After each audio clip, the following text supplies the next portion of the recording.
Greg Bakun here. I love historic tours of Minneapolis and seeing everything it has to offer. But if you know me, I like to include a little spooky in my tours, which is why I found the perfect combination.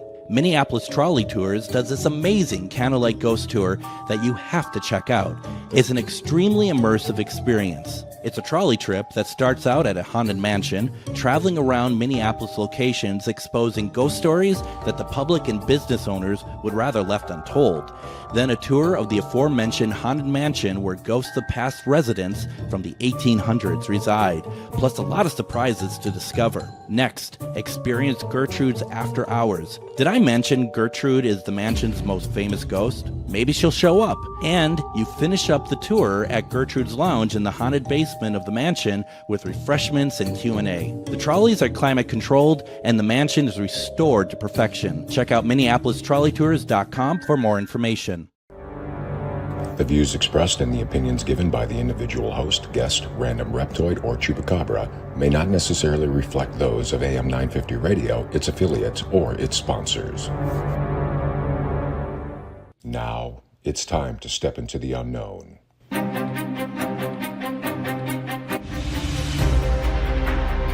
There are things people experience but never talk about. A shadow moving in the corner, flickering of the lights, a disembodied voice. We invite you to talk with us. Share your story, share your experience. Because this isn't just your story, this is our story. This is GhostBox Radio with Greg Bakun. And this is GhostBox Radio on AM 950, where every night we talk about the paranormal, ufology, Bigfoot, and so much more. My name is Greg Bakun. Thank you very much for joining us tonight.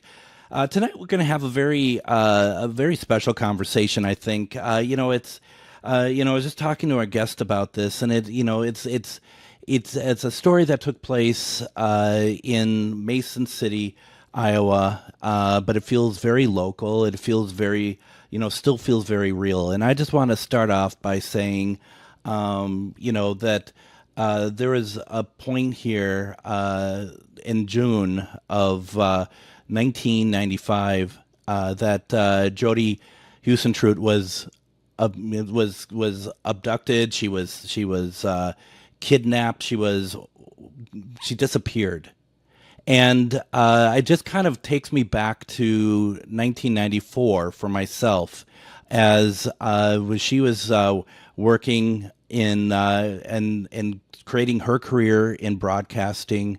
I started my career in broadcasting in Mankato, Minnesota, at KEYC, working production. And though I didn't know about KIMT, though I didn't know about Jodi, I remember very clearly a lot of anchors and a lot of reporters at KEYC who started their career there, who were young, who were just like Jodi, very good-looking, very personable, just nice people, starting off working in a small community. And the idea that this could happen was something that has taken really had an impact amongst all of us, and it's still there today. And this is a story that I just see I'm happy to see it's getting more and more traction again. And I know it's the 30th anniversary of her disappearance. And, every time that we hit these milestones, I think everyone here is hoping that she is going to be, that I was going to say found, but I don't think that's quite the right word for it, that we're going to get closure. Her family needs closure. Now, if you don't know about Jodi's story, we're going to talk about that tonight. We're going to talk about a lot of different things and a lot of different angles. And I am very excited because I do have Scott Fuller with me tonight. Scott is a member of FindJodi.com, Find Jodi Inc. And it's been around for, and we'll talk to Scott about how long it's been around for, but this is a great tool for current information about Jodi, and I just really want to get into this right now. Scott, welcome to GhostBox Radio.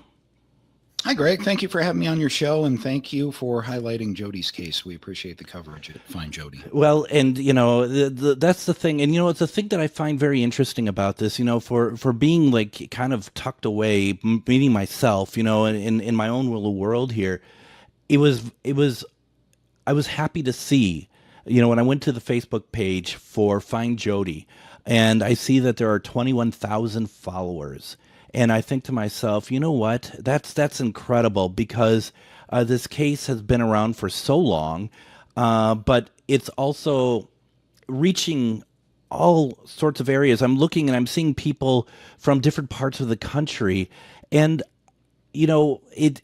I don't even know how to even ask this. Of like, what do you think is creating that coverage and getting people so involved with your group, Find Jodi, and just the case in general? I think there are a couple of things, and Greg, you kind of alluded to it in your interview, that if you were around, which I was not, but if you were around in Minnesota or Iowa in 1995, this was one of those kind of JFK, remember where you were when you heard it stories. Yeah. And in terms of cold cases or homicides and sort of that unfortunate side of the culture that we do all get wrapped up in. Jacob Wetterling is another case that, frankly, I never thought would be solved. Recently, several years ago now, was solved. Yeah. But there are those few true crime cases in a community or a state or a region. I think there's about one a year that really grabs the attention of the community. And I've talked to countless people on both sides of the border in Minnesota and Iowa when they learn what I do with Find Jodi or when Jodi's case comes up, that remember, oh yeah, I remember exactly where I was when I heard it on the radio or when I saw the noon newscast and she had been missing since that morning. So I think that touches on it. To be frank with you, her victimology among what Jodi was an attractive white female. Yeah. That tends to captivate an audience as well. And she was also, even though she was in media, which not a whole lot of people can relate to, she was abducted when she was just going to work very early in the morning. And that's something that pretty much every one of us does. So I think there are a lot of factors in Jodi's case that make it memorable and make it more personal to people in Minnesota and Iowa than maybe other news events or other cases. I'd like to step back a second, because I think we've had a good introduction here, but I also would like to ask if you can give just kind of a brief overview of what happened to Jodi that morning that had led to her disappearance.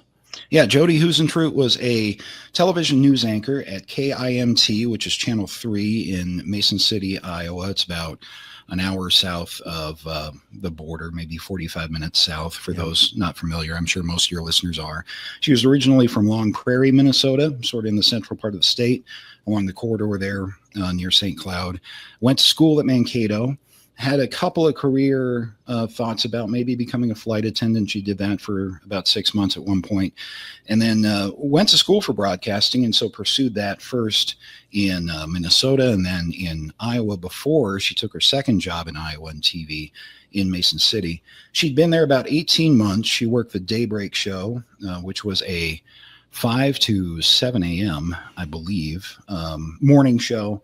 Not investigative, not, this isn't hard hitting. This is just, here's the headlines as you wake up with this personality with a cup of coffee. She'd done that successfully for 18 months. And on the morning of June 27th, 1995, she lived in a apartment complex in Mason City, and she was running late for work that particular morning. Her producer, a woman named Amy Coons, actually had to call her at home at about 3:50 in the morning to say, Jodi, are you coming to work? She did get Jodi on the phone. Jodi sounded like she had just woken up, according to Amy. And she said, oh, must have overslept. I'll be right there. Something along those lines. That was the last that we know that anyone ever spoke to Jodi. In the parking lot of her apartment complex next to her Mazda Miata was sort of strewn in a line, signs of a struggle of her personal items that would have come from her purse. And she was obviously missing. There's been no physical evidence outside of that parking lot in this case to this date that we're aware of.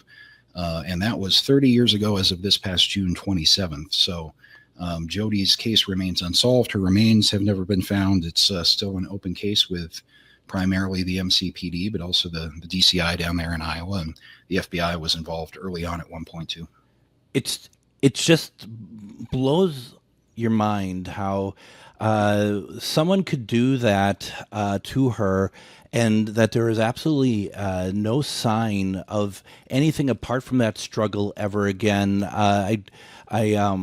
I did watch the Hulu program, the last broadcast, and that those 3 episodes available on Hulu now. One of the things that it seemed like at the time, when police started kind of going door to door within the apartment building, that there were people who said that around 4 a.m. that they had heard, or for something that they would hear, that they heard some kind of scream, some kind of screaming, as what I understand. And but yet, in a day, I think it's hard for people to understand in a day like today, where there's cameras just about everywhere, that this is a time that, simpler time, I guess, where none of that was around, and that even someone screaming didn't really appear to cause anybody to really take any kind of action or check to see what was going on.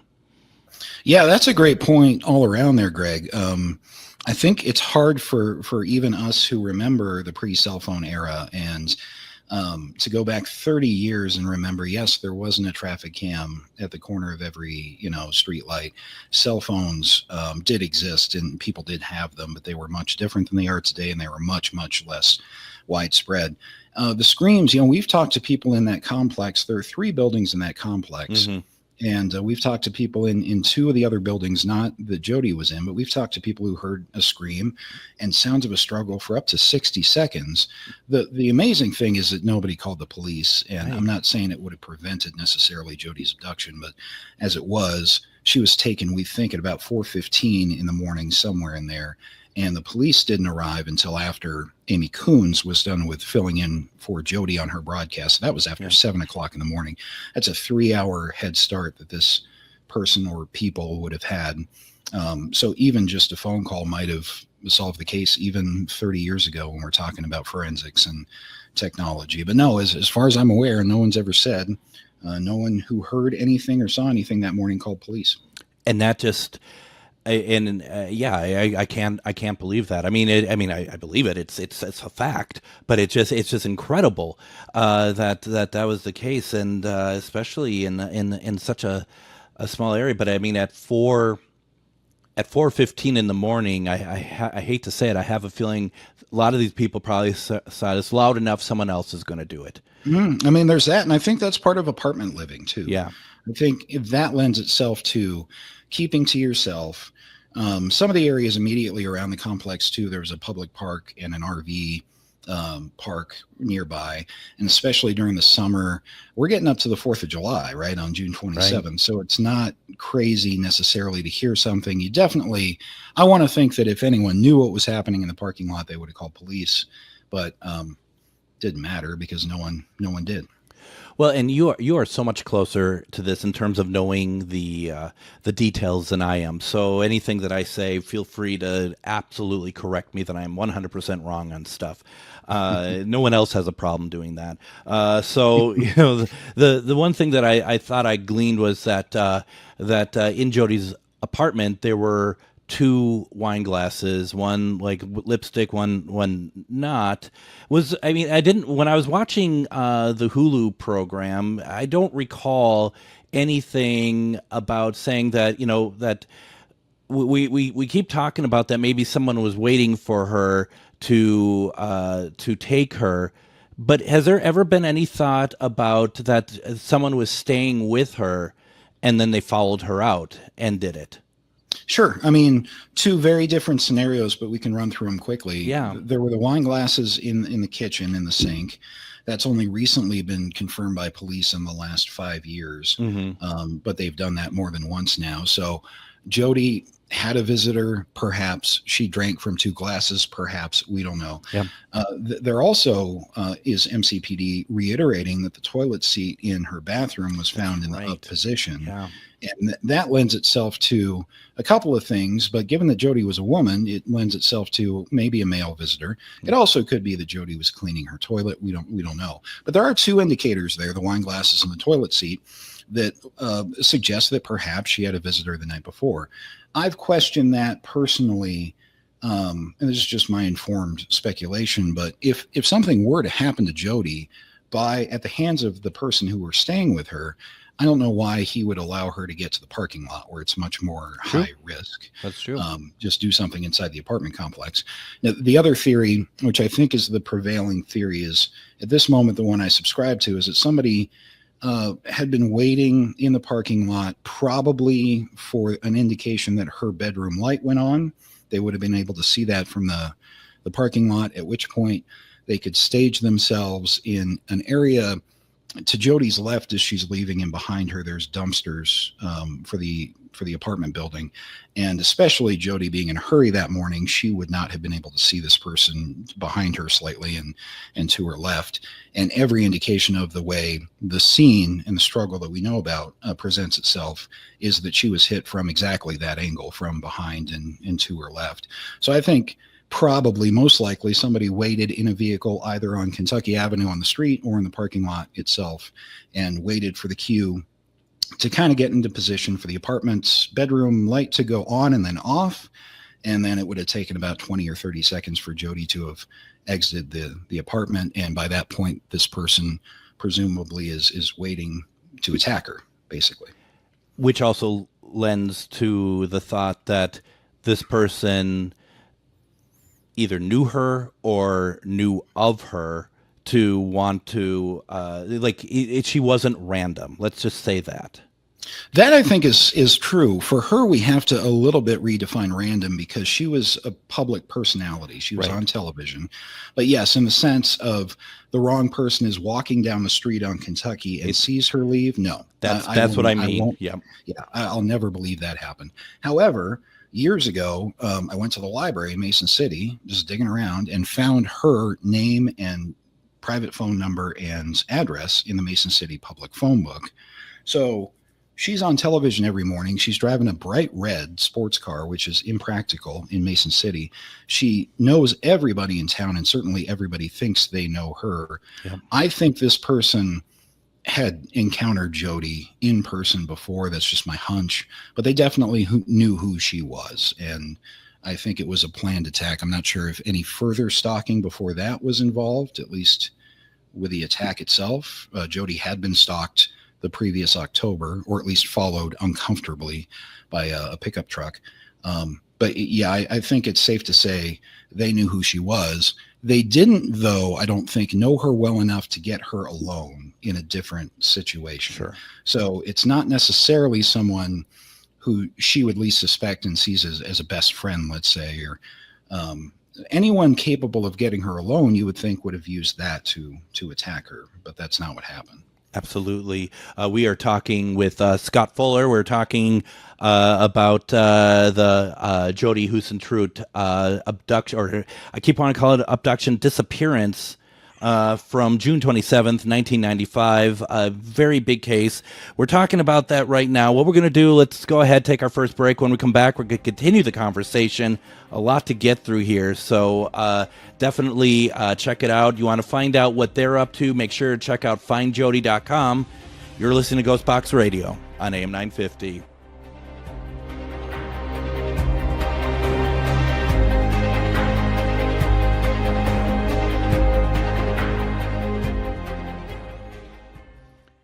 Greg Bakun here. I've told you about the out-of-the-world roast beef sandwiches at Maverick's Real Roast Beef, but I haven't told you about their Philly steak sandwiches, turkey bacon avocado sandwich, BLT, crispy chicken, fish sandwiches, brisket, or pulled pork. Okay, you get the idea. They make a lot of delicious food to the same standard as their famous roast beef sandwiches, and now I'm starving. I'm going to go to Maverick's Real Roast Beef off Lexington and Roseville, and you need to go too. Check out their menu at mavericksbeef.com. Have you ever met someone who not only can help you on a deep spiritual level, but also potentially change your life? Refined Divine is an extremely gifted psychic medium who travels the nation and lives right here in the Midwest. And she offers mediumship, mentorship, house and business parties, energy healing, palm readings, and so much more. Refined Divine has helped thousands, and she can help you. Hi, this is Psychic Medium Deb. I cannot wait to hear from you. You can go to refineddivinepsychic.com. Greg Bakun here. I love historic tours of Minneapolis and seeing everything it has to offer. But if you know me, I like to include a little spooky in my tours, which is why I found the perfect combination. Minneapolis Trolley Tours does this amazing candlelight ghost tour that you have to check out. It's an extremely immersive experience. It's a trolley trip that starts out at a haunted mansion, traveling around Minneapolis locations exposing ghost stories that the public and business owners would rather left untold.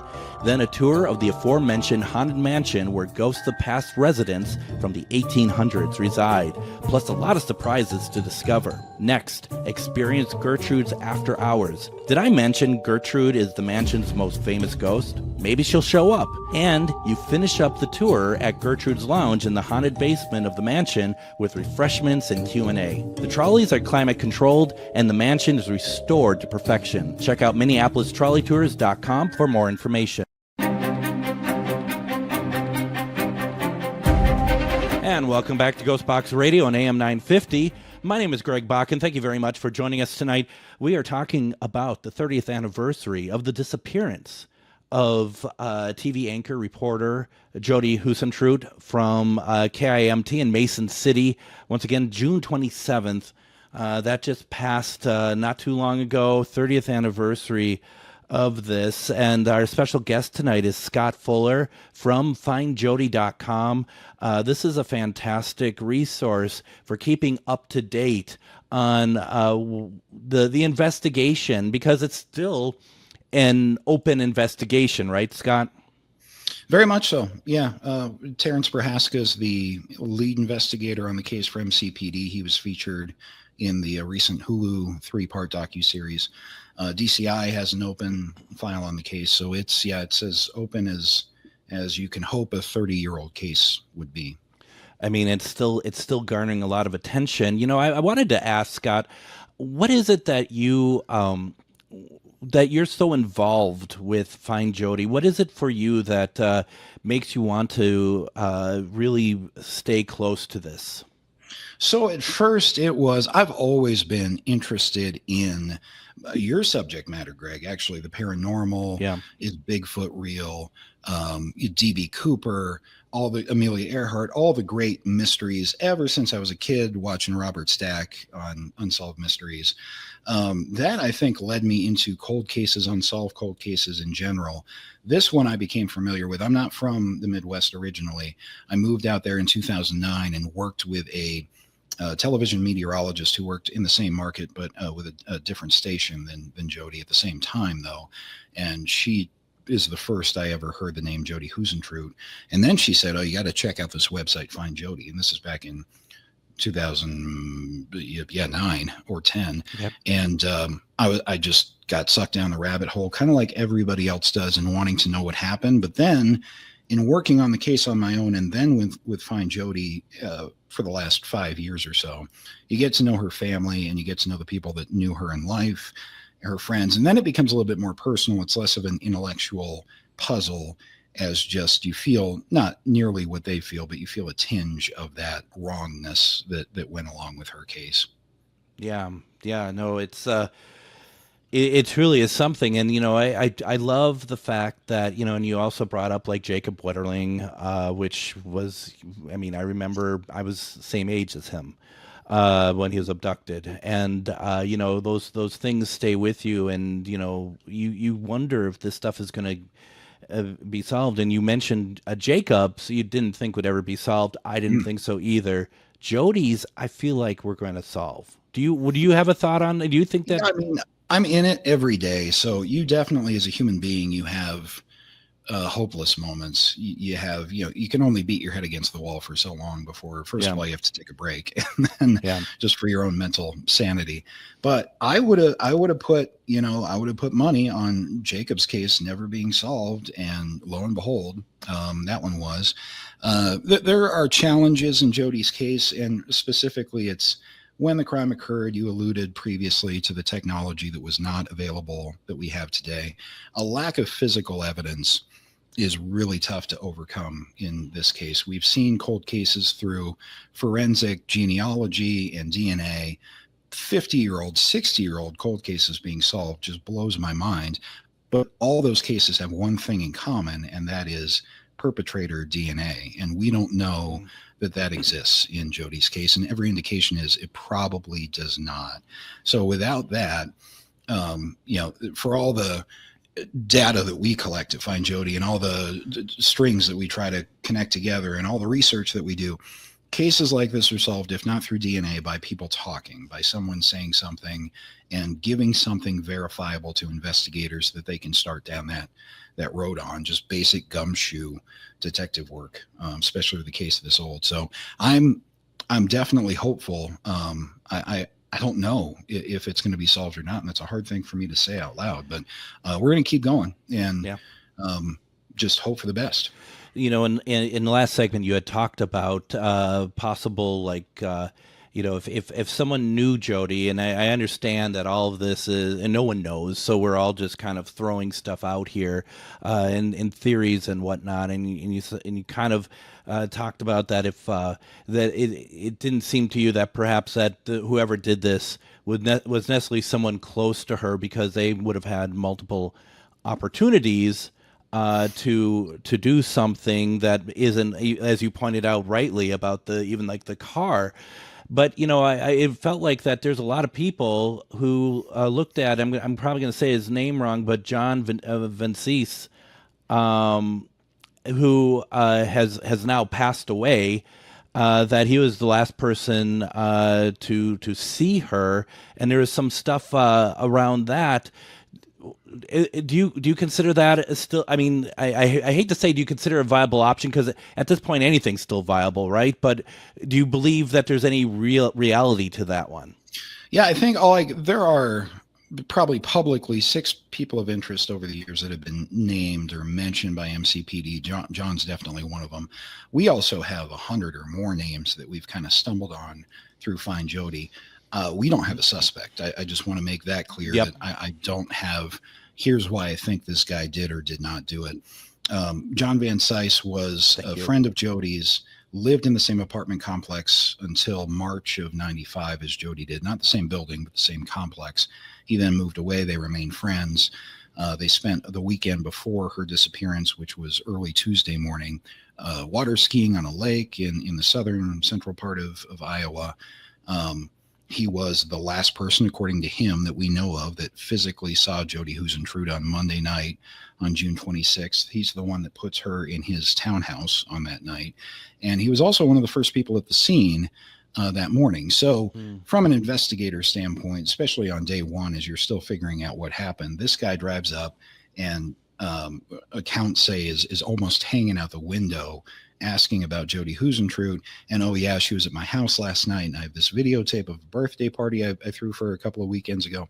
Obviously, let's probably look at this guy, right? And they've looked at him really hard over the years, to the point where I did some work on Vinces that was given to MCPD, some information that we were able to generate that they didn't have before. But after that, he's been looked at so hard, I've kind of come to the conclusion that our work is better spent on anybody else except for John Vinces. Now with his passing, doesn't necessarily mean the case can't be closed in some procedural way, but obviously if he were responsible, he's never going to jail for Jodi's disappearance. And I wouldn't rule him in or out. I could come up with a theory on how he did it, but he also has to be the one that's there doing it at that moment. And I don't have that, and police don't have that.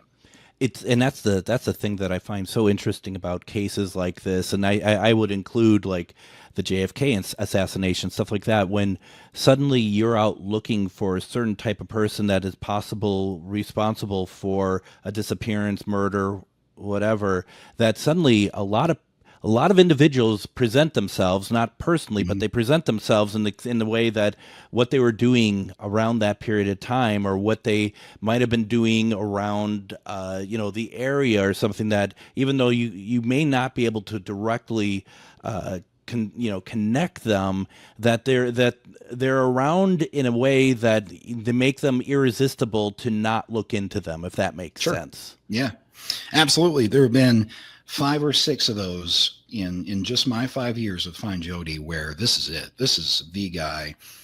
There can't be this many coincidences, whatever the situation is, and could have been one of those people that we found, but not that's been proven. Like the JFK assassination, not to that scale, but you also have people inserting themselves into the case and the investigation where they may or may not have any knowledge or anything to do with it. That doesn't help things either. The more media attention a case gets, the greater pressure it puts on the police agency to solve it, which is good, but it also is public attention, and people come out of the woodwork with stories that are half true, or in a couple of cases in Jodi's history over the years, in those 30 years since, just were flat out false. So that's a double-edged sword there. It is such an interesting thing that you say that, because you're absolutely right. As tragic as all this is, it's a real kind of interesting but also sad insight into human behavior for people who actually really don't have anything to do with this whatsoever. But to your point, they insert themselves for whatever psychological reason of their own, that they feel like that they need to be a part of it. Yeah. And what do you do about that? Yeah. At the end of the day, when they're reaching out to police with that info, it's one thing to reach out to Find Jodi with that. We're volunteers. I don't like to have my time wasted, but at least you're not harming things like taking resources and time away from, the Mason City Police Department, who's having a hard enough time with this case as it is. So the reasons that people do that, I'm not sure, but it's been going on forever in American true crime, and it'll probably never stop. The higher profile a case, the more BS you have to wade through. You bring up an interesting point I want to talk about here. When for findjodi.com, are you taking in, so it sounds like you are taking in tips and whatnot. What can you kind of walk us through what happens there? Because eventually there must be a vetting process, that there might be some that you actually pass along to the MCPD. What does that look like? Yeah, I mean, that's been the case well before my time, but in my last 5 years, I can speak to, we get tips every day. Yeah. We get just flooded when things like the Hulu doc comes out, any anniversary coverage, things like that. And that's great. That's what we're there for, kind of a lighthouse for Jodi's case. So we get in information, I would say about 10% of which is in any way verifiable by us. So is there something we can cross-reference? Is there a date here? Is there a name? Is there some kind of detail that we can make heads or tails of? So most of it is very vague and not specific enough to do anything with. But of the 10%, we will take it as far as we can to initially vet it using public sources.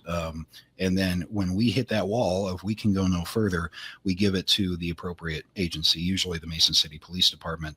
Have a good relationship with their investigators as well as DCI.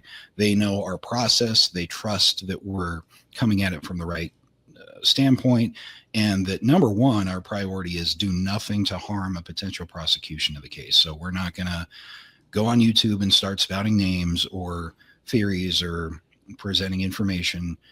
We're going to do some legwork that we're able to do and then pass it on to them, because they have to collect the evidence and the information to give to a prosecutor. And that's the only way that everybody's going to be satisfied with an answer in Jodi's case at this point. No, that makes a lot of sense. And I'm looking on findjodi.com. And folks, it's JODI.com. Right. And the thing about that too, I remember since I was in Mankato in '94, she was not. But, I have this thing about thinking about, she looks familiar, I remember, and I have a feeling that's what a lot of the unsubstantiated tips come from, or people who now 30 years have passed, and she has such a remarkable face and such a, of kind of a, the girl next door sort of look to her, that I can imagine people are just confused, that they think they had seen her in certain places and that they really hadn't, or that they had seen her on TV that morning and they think that they saw her later in the day, but it's only because they saw her on TV that morning. It's Sure. It's pretty incredible how you can kind of get turned around in that, and I can't imagine that's. I mean, it's part of the job though, of being a volunteer, isn't it? Oh yeah. I think that's a great point that you raise, in that she was on television, but also just assume you didn't see the crime happen, but let's say you did encounter Jodi at some time in the morning, but say it was the previous Thursday or the previous week before, whatever it was. The FBI knocks on your door 6 months later. What's your recollection going to be like? And then expand that to now 30 years later. Yeah. You may have seen Jodi Huisentruit, but was it on that day at that time in that specific place, or do you have dates conflated? I mean, that's really tough for investigators. That's why the initial processing of a scene for physical evidence, but also the canvassing of talking to everybody that day, that morning. What did you hear? What did you see? That's as good as you're ever going to get to avoid that confusion. I'm not saying that wasn't done in Jodi's case, but we definitely get those tips of, I saw her here and I saw her here. Well, at least one of you is wrong. It can't be in both places at once. Yeah. Yeah, and just going through some key dates here. Jodi was declared legally dead in 2001. So currently, it's tough. It had to give some kind of solace to the family a little bit, but I think it solves a couple of logistical headaches. It's more legal and paperwork than anything else, but that's a sad moment in and of itself, because even though the scene doesn't look very good, she's not there. We don't know that she's dead. So how long as a family member do you hang on that maybe, who knows what, she might still be okay, or at least alive somewhere? So I think that date was the day that they a semblance of some kind of closure without answers. Unbelievable. Why don't we go ahead and do this? Let's go ahead, take another break. When we come back, we're going to keep talking about this. Such a sad, interesting case. We have Scott Fuller from FindJodi.com. We're talking about the Jodi Huisentruit disappearance. It's the 30th anniversary. You're listening to GhostBox Radio on AM 950.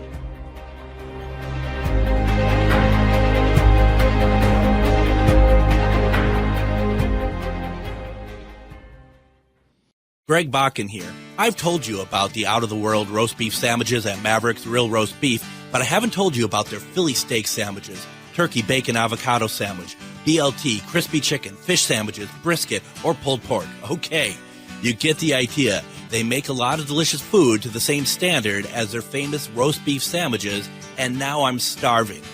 I'm going to go to Maverick's Real Roast Beef off Lexington and Roseville, and you need to go too. Check out their menu at mavericksbeef.com. Have you ever met someone who not only can help you on a deep spiritual level, but also potentially change your life? Refined Divine is an extremely gifted psychic medium who travels the nation and lives right here in the Midwest. And she offers mediumship, mentorship, house and business parties, energy healing, palm readings, and so much more. Refined Divine has helped thousands, and she can help you. Hi, this is Psychic Medium Deb. I cannot wait to hear from you. You can go to refineddivinepsychic.com. Greg Bakun here. I love historic tours of Minneapolis and seeing everything it has to offer. But if you know me, I like to include a little spooky in my tours, which is why I found the perfect combination. Minneapolis Trolley Tours does this amazing candlelight ghost tour that you have to check out. It's an extremely immersive experience. It's a trolley trip that starts out at a haunted mansion, traveling around Minneapolis locations exposing ghost stories that the public and business owners would rather left untold. Then a tour of the aforementioned haunted mansion where ghosts of past residents from the 1800s reside, plus a lot of surprises to discover. Next, experience Gertrude's After Hours. Did I mention Gertrude is the mansion's most famous ghost? Maybe she'll show up. And you finish up the tour at Gertrude's Lounge in the haunted basement basement of the mansion with refreshments and Q&A. The trolleys are climate controlled and the mansion is restored to perfection. Check out MinneapolisTrolleyTours.com for more information. And welcome back to GhostBox Radio on AM 950. My name is Greg Bakun. Really appreciate you joining us tonight. Tonight we are talking about the 30th anniversary of the disappearance of Jodi Huisentruit, and we are talking with Scott Fuller from FindJodi.com and talking about this milestone, where we're at, what's happening, as best as they know, as best as they can say. And I want to just make sure people know we went through, Scott very kindly went through very detailed what this case is about in the first segment, but I do want to draw your attention to FindJodi.com. That's FindJodi, and it's Jodi is JODI.com, and you're going to be able to really see what this is all about and really be able to understand. And if someone knows anything about this disappearance, you are urged to send a tip through FindJodi.com, and there are people there that help with that, to vet through them and whatnot. Very cool way of keeping Jodi's case going, keeping it alive. Scott, you know, I said before we started recording here that I wasn't going to bring paranormal into this, but I'm going to kind of lie a little bit. No, fire away. And it is more of, I'm not going to ask like, you know, mediums and stuff like that, but you know, there is a part, and you've seen the 3-part Hulu series? I actually don't have Hulu, so I had a transcript, but I've read it. Yeah. So yeah. Sure, absolutely. And one of her friends talked about a dream that she had. I felt like it was relatively recently. Maybe it wasn't, relevant to the recording of the program, talking about a dream that she had, that she was kind of sitting at a stage in an auditorium, and that Jodi was there as well, saying, "Don't worry about me. Things are good," you know. And I'm one to believe that dreams like that are actually spirits of our loved ones coming through. I've had one with my dad that has stayed with me for over 10 years now, and there are parts of it that just seem so remarkable to be a dream. And that's not really much of a question, but it's more of just, I wanted to mention that hearing that on the program, I just like, you know what, and maybe even if it's not true, I want it to be true. I want it to be where Jodi shows up to family members or to friends and be like, I understand, that this is hard, but I am okay. I'm in a good place. Yeah, I think that underscores that when something like this happens, there's all kinds of different terrible. One of the terrible is what happens to Jodi at 26 years old. I can't even imagine. It feels like my life wasn't even starting yet when I look back to when I was 26 years old. Yeah. She was robbed of all of that. Yeah. But the other terrible, and kind of the lasting terrible, is exponentially beyond just one single person. It's everybody that she knew. And Jodi was so magnetic, and being a public figure, a lot of people felt like she knew her. None of us, I believe, know how many people we affect in a positive way and touch day to day, and we're never really told that information. It's just the nature of interacting with people. And so I'm a big proponent of taking time out just to say, stop and tell people, even ancillary people in your life, how much you appreciate them for that reason. But I think that speaks to that. Jodi's lasting legacy, unfortunately, is maybe the worst thing that ever happened to her. But all these people that knew her before that day have this wealth of personal emotion and reflection that they can have. Granted, it was cut short, but that's something that they hang on to, and it's really difficult for people that even knew her as a friend. It's interesting because you look at clips of her doing her job, and I don't think this is something that people would say just because in hindsight of what happened to her, but to me, and I'm sure to you, we both have been in this field, we both have had our fair shares of anchors, hosts, all these sort of people. There was something to her. There was some there is some talent to Jodi, and whether she decided that, she would have just stayed in Mason City or some other, maybe get up to like a Twin Cities or something, or go even further, and that's, to you're talking about the terribles, that's the thing, is like, she put in the work, she put in everything, and she was just such just a bubbly, wonderful, and intelligent woman. And you really bring up a great point about the fact she's only 27, and even though she looked the age, she certainly didn't come across that age. She came across as somebody very, very mature, and very she knew her craft well, basically.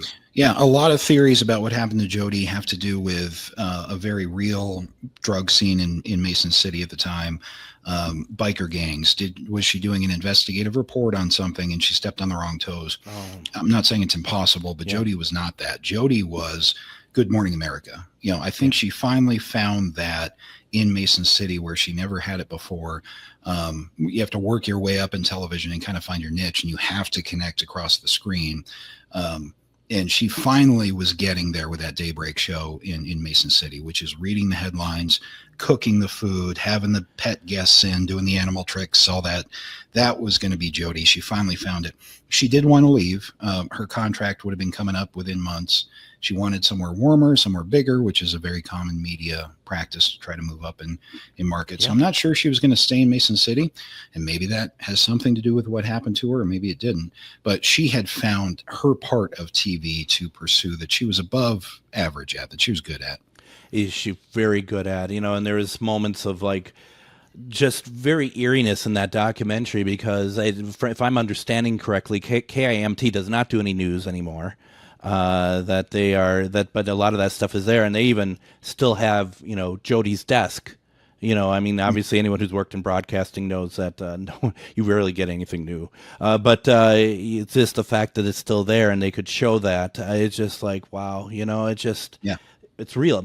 And unfortunately, it's sad, because it's like a desk or some shoes or whatever else is the last real tangible piece of her that anyone could really grab onto, apart from a memory, Right. It's sad. It's very sad. And I also want to quickly say, working in Mankato in 94 and 95, and as I alluded to at the top of the program, that, you have these young reporters and young hosts, news anchors, and, we'd go out for drinks afterwards, and you would see that it would bring some attention. We had somebody a character, let's just say he's a character, who hung around us a couple of times, and never, you really wouldn't think he would cause any harm, but he just, it just kind of like we were kind of like kind of stuck with him. He would show up, and no one was rude to be like, leave us alone or anything. He would show up at some station stuff. Let's just put it this way, he had no interest in women, but that these people are, that they kind of find their way in, and you don't want to think the worst of people, but like you said, these anchors, especially in the small market, people think that they know them, and they feel comfortable enough just to kind of be like, oh, we're friends. And it's unfortunate, because now I think everyone has to kind of rethink that and not be so open anymore. I've talked since Jodi in my work on it. Every female news anchor I've spoken to has a story. I bet. It's not stalking necessarily, but it's a creepy email, or had to get station security involved, or something along those lines. It comes with it in television more so, because you have to make that connection through the screen. That's not necessarily the same thing you have to do in radio. So if you're good at your job in that way, the same thing that gets you ratings with 98% of the public is also going to be misconstrued as maybe something emotive or something personal relationship that doesn't exist with the 2% of the TV audience. And that's anywhere in the country. And one thing I've learned about Mason City in the last 5 years with Find Jodi is there were a bunch of people you wouldn't want to be neighbors with in Mason City at that time. It's interesting. It's very interesting. And, to your point, too, about the connecting, I mean, some of these people probably think that Jodi is talking directly to them. You know, And then in a smaller town, you see her at the grocery store, Yeah. or you're not going to run into the most famous news anchor in Minneapolis, probably. But in Mason City, she's at community events, she's shopping, she loved to go to the Perkins restaurant every Sunday, stuff like that. So you see her in the screen, you see her in real life. Maybe she says a couple of nice words to you. And if you're the wrong kind of person, that can lead to unfortunate circumstances. is there one, and I don't know if this is even an appropriate question, but is there like one, tip that someone had given or something that is the most outlandish that you could possibly, like, that just really, like, you know, like, and she actually became a Russian, and you know, that sort of ridiculous thing. I mean, we get probably once a month. Jodi is my neighbor or lives down the block. Here's a photo of her that I took surreptitiously, that she's still alive today. There have definitely been wild conspiracy theories along the lines of QAnon-ish type stuff. Sure. Human trafficking is a big one. And that's tough because that's a very real thing. It is real. And you have to look into it. Mason City isn't quite an interstate town, but it's close to I-35. So it's got to be pretty crazy for me not to look into it at least a little, especially if you give verifiable details. But there are absolutely all kinds of wild theories. I've probably forgotten some of the strangest ones, honestly. And probably good, right? Probably good that you forget, because it's not worth remembering. And, you know, even what stuck with me, and we have about four and a half left. What the thing that struck me was just even the talk about, and it sounds like this absolutely is not the case, but the thought that she was working on some kind of case, like investigative reporting in Mason City, where it went wrong. But like you said, that's not the kind of area of broadcast that she did, right?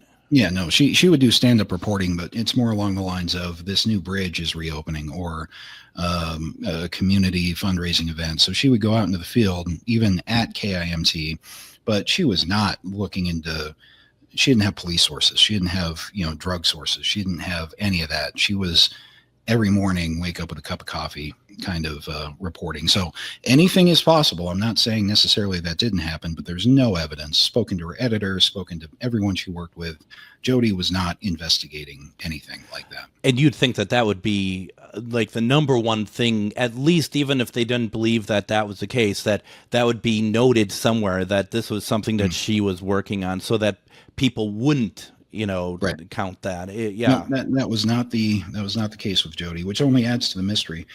Greg, in the time we have left, I always put this call out there. Please do. In a case like this without physical evidence, be aware of your interactions with people who lived in Mason City in 1995.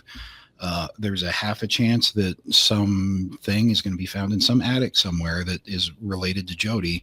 So part of our mission is to make sure that people are aware of her case, so that if that day ever comes, you hear the right thing, or you find the right thing, or something happens, uncle dies, whatever it might be, that you have a chance to think, oh, this notebook is missing. Jodi Huisentruit's case, maybe. And then never hesitate to reach out to us at Find Jodi with any information that you have. And I think that's a really good point, too, that even though I might have asked questions like, what's the craziest, or what's the this, that, you're going to take anything. You're going to take everything, and everything starts off at a equal plane, and that everything is given a full look at, because I hate to be sobering and sad in a way, but it feels like that there's a lot of momentum for finding Jodi, but the reality is nothing's changed in 30 years. Right. Like I said at the very beginning, no physical evidence outside of that parking lot has ever been found. No DNA that we're aware of. So it's going to be something like this person who dated my mom 10 years ago and never rubbed me the right way, and was, they talked about Jodi an awful lot. Something like that. We want to hear about it. I guarantee you MCPD wants to hear about it. So forward it to us or them. But those types of things in a case like this, you're not wasting our time. We're kind of down to that 30 years later with Jodi's case. We have about a minute and some change left. And I think that's such a good point to remind people that it all it takes is literally Yeah, he used to watch Jodi. Boy, he really liked her. He talked about her a lot, and that's all it takes. That's all it is. Just to that can get the ball rolling. Yep. Just to clear the air, so to speak. Once again, folks, we are talking about Jodi Huisentruit, her disappearance 30 years ago, June 27th, 1995. Check out findjodi.com. You go there and you can, if you have any tips, you can leave them there. You can also donate as well, because there are expenses attached to this, and you want to check that out. Scott, as we're winding down here, anything else you have? You guys have anything planned coming up that is worth talking about, or just kind of keep the faith, I suppose? Yeah, actually, I guess now that you mention it, with an audio medium here, we produced a long series of podcasts, and if anyone isn't familiar with Jodi's case or is vaguely familiar and would like to learn more, that's a good starting point. That's sort of an audio form of the findjodi.com website. So we're looking at additional podcast episodes. We just got done with the big 30th anniversary, so that was a big undertaking for the team. But we'll continue to fund those billboards in Mason City to make sure her face is present there, and she's still a part of the community until the day comes where the case is solved. Thank you, Scott. Really appreciate your time tonight. Once again, folks, go visit findjodi.com. Let's find justice for her. Everyone, take care. We'll see you tomorrow.